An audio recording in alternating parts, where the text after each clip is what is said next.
If you're struggling to make your metal vocals aggressive in the mix, compression is the answer. So a bit of a backstory here. I used to be pretty shy with compression. I was a little bit afraid of what compression did. And to be honest, I wasn't really sure how to use compression. And then I started reading a bunch of stuff from the Systematic Mixing Guide. And then I took Jordan Valeriot's mixing course. And both of them used an insane amount of compression on their vocals to kind of get them up front. And in fact, I realized that compression was the key, not so much EQ, to get the vocals right up in your face, where they're punching right through the speakers and kind of just yelling at you. So for our example, I'm going to be using an 1176 compressor. Just keep in mind that I have 3 different compressors actually running into this chain. I have the SSL channel strip compressor, I have the R comp compressor, and then following that by the CLA 76 compressor. But we're going to be focusing on the 76 compressor first. So the track we're working with today is my own band's new single that's going to be coming out soon. I figured I'd give you guys a little bit of a preview as I'm really excited to share that with you guys. And how I'm going to set this 1176 compressor up is going to be a medium attack and extremely fast release. I want some of the word to get through, so it sounds like he's attacking the microphone a little bit harder. And I have the release extremely fast so that it doesn't affect the tail end. Again, I want it to sound like my friend is barking at the microphone and attacking it with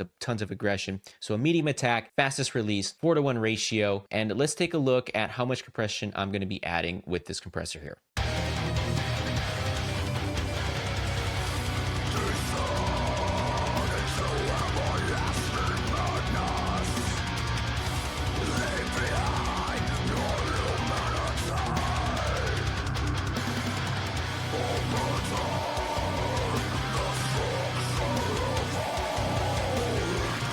It is tons of compression, and keep in mind, on this channel strip, I'm adding maybe 6 dB of compression.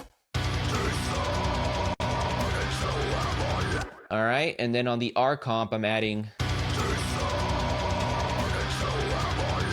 about an additional 3 dB of compression. So what is that?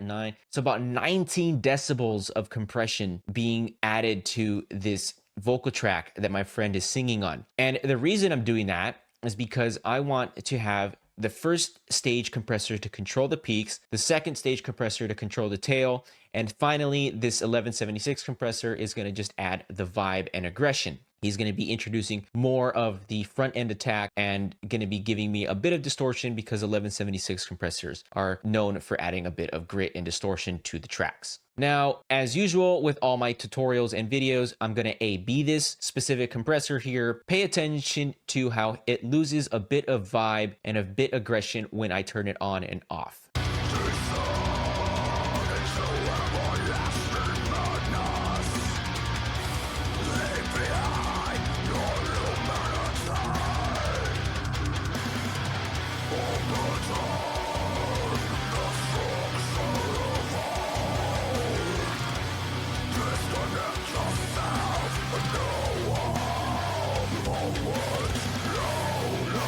All right, so if you guys paid attention and had a really good pair of headphones, what you would have heard is that when it was bypassed, the vocal actually had thinned out. The high end sounded a lot more harsh and it didn't have enough body. When the compressor was engaged, the high end actually smoothed out a little bit. There was a tons of more body added in and it kind of sounded a lot more compressed and in your face. That is exactly the effect that I was looking for. The volume was the same, it's just the character of the vocal had changed, and that is what you actually can accomplish with compression. Sometimes, and especially when I first started, compressors for me were mostly dynamic control. But as I got more advanced and my ears were trained, and yours will too if you do this enough, you will hear that it actually is a character tool. Let's do that one more time. Really pay attention to that. When I turn it off, it's going to thin out. When I turn it back on, it's going to add body and aggression.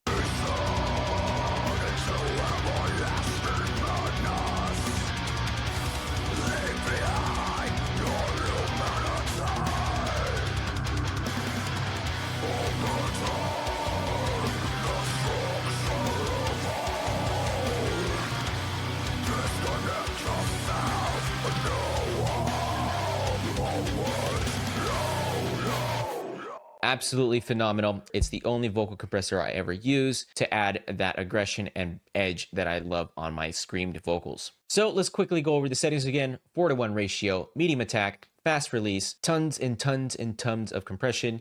Sometimes if I don't feel like using other compressors, I will chain two of these together and have, one doing 7 dB of compression, another going to do 10 dB compression, and just set it and forget it, and just have all the vibe on the vocals that I can ask for. So if you found this video helpful, give me a like, comment, and subscribe. It helps me more than you know. And I'll catch you guys in the next video where we cover how to remove harshness from our vocal track.